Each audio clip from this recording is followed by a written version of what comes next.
E aí, pessoal, beleza?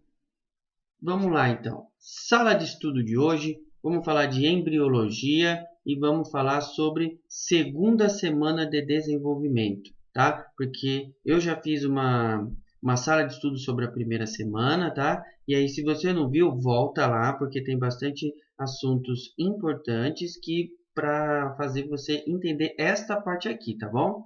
Então, sem enrolar, já conhece o nosso canal aí, RNA, né? Então, separa o material, se ajeita na cadeira, faz aquele lanchinho saudável e vem comigo.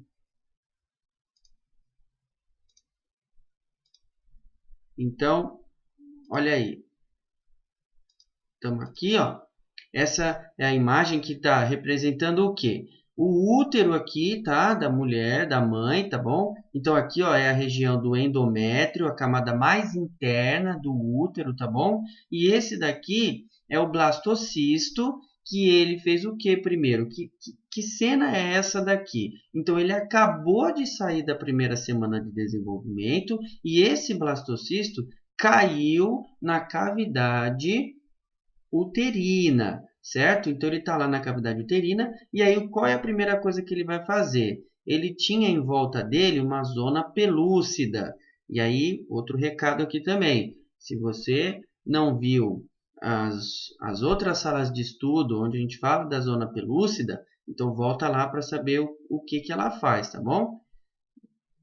Então, esse blastocisto ele vai se soltar, né, de dentro dessa zona pelúcida e vai começar a chegar perto dessas células aqui, que é o endométrio, certo? E aqui vai acontecer literalmente a implantação desse blastocisto, tá? Então, nesse momento aqui, em qualquer lugar que esse blastocisto encostar no endométrio, ele vai começar a invadir, vai começar a crescer e invadir mesmo. Por isso que esse momento aqui, a gente dá o nome daquelas placentas lá, placenta creta, increta, percreta, tá? Eu vou fazer uma sala de estudo só sobre isso também, mas então só para saber aqui, em cada ponto do endométrio que o blastocisto encostar, ele vai receber um nome diferente, tá bom? Então, essa cena está representando as células lá, aqueles dois grupos de células do blastocisto, que é o embrioblasto e o trofoblasto. E cada uma dessas vai se diferenciar em dois tipos diferentes. O embrioblasto em dois tipos e o trofoblasto em dois tipos, tá? Esse daqui é a parede do endométrio e essas aqui são as artérias espiraladas que vão fazer o contato materno fetal, tá bom? Ou materno-placentária, certo? O contato, tá? Então, eu vou mostrar aqui. Vou apagar esse e vou fazer de vermelho para ficar legal. Então, tá aqui, ó. O embrioblasto, tá? Que a gente tinha feito de azul, agora ele vai dar origem a duas células diferentes. Então, olha lá, ó, o embrioblasto vai dar origem ao epiblasto e o hipoblasto. Então, epi porque está em cima e o hipo porque está embaixo. Mas essas duas células aqui é só um nome por enquanto, porque o que a gente precisa mesmo saber agora é esses dois aqui, ó. É o trofoblasto que estava aqui, ó. O trofoblasto vai dar origem a mais duas células. O citotrofoblasto e o sincício trofoblasto, tá? Então, isso aqui que é o importante, vai ter que decorar esses dois nomezinhos aqui esquisito, tá? Citotrofoblasto, até eu me enrolo para falar esse nome aqui, né? E sincício trofoblasto, tá bom? Por quê? Agora eu vou trocar aqui de novo. Por quê? Primeiro, o sincício trofoblasto é ele que vai começar literalmente a invasão aqui, a penetração do endométrio. Ou seja, o que ele vai fazer? Ele vai começar a se multiplicar, bastante mitose, bem acelerada, e vai começar a invadir mesmo a região do endométrio da mãe, certo? E aí, o que ele vai fazer nessa hora? nessa hora, esse sincício trofoblasto aqui, no futuro, ele vai se transformar na placenta, tá? Então, mas nesse momento aqui, ele já começa a produzir um importante hormônio, que é o HCG. Então, quem produz o hormônio HCG no momento da implantação?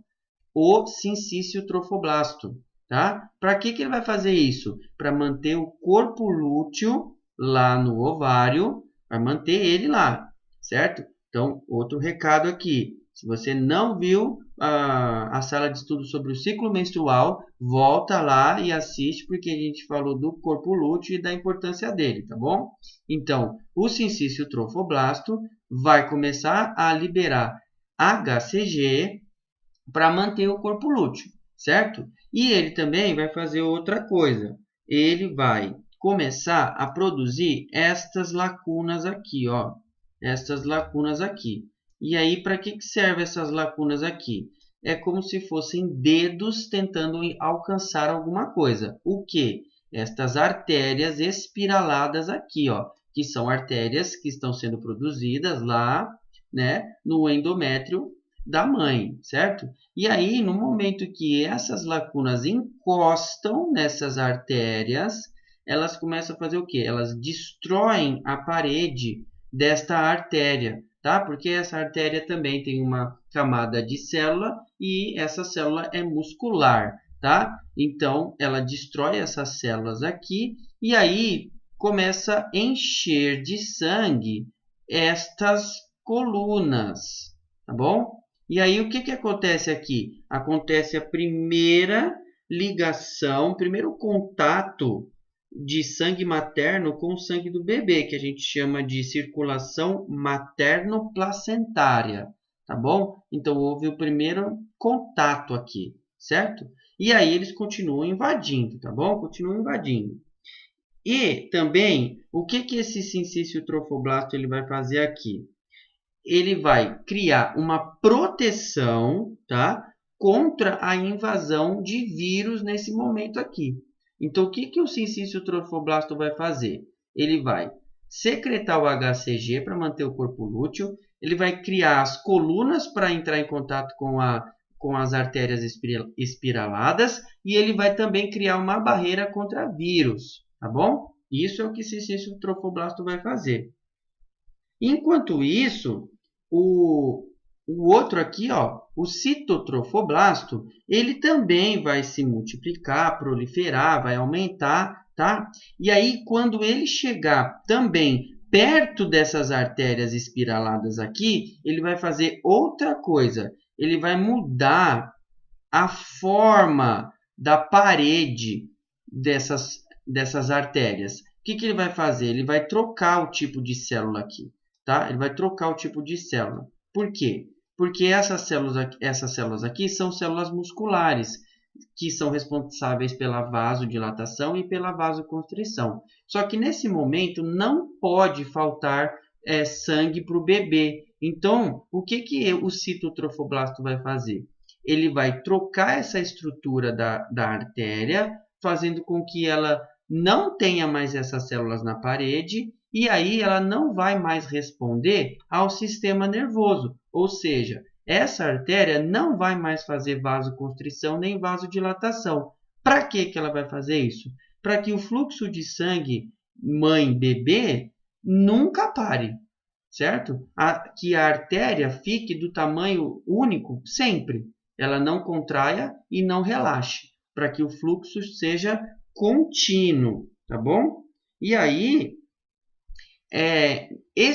essa segunda semana é exatamente isso aqui que está acontecendo, tá? Sincício trofoblasto fazendo a início da placenta, a primeira ligação materno-bebê de sangue e o citotrofoblasto alterando a morfologia da artéria para que não haja mais a contração e a dilatação dos vasos, tá bom? Então, esse daqui é a segunda semana de desenvolvimento. Beleza, pessoal? Então, por hoje é só.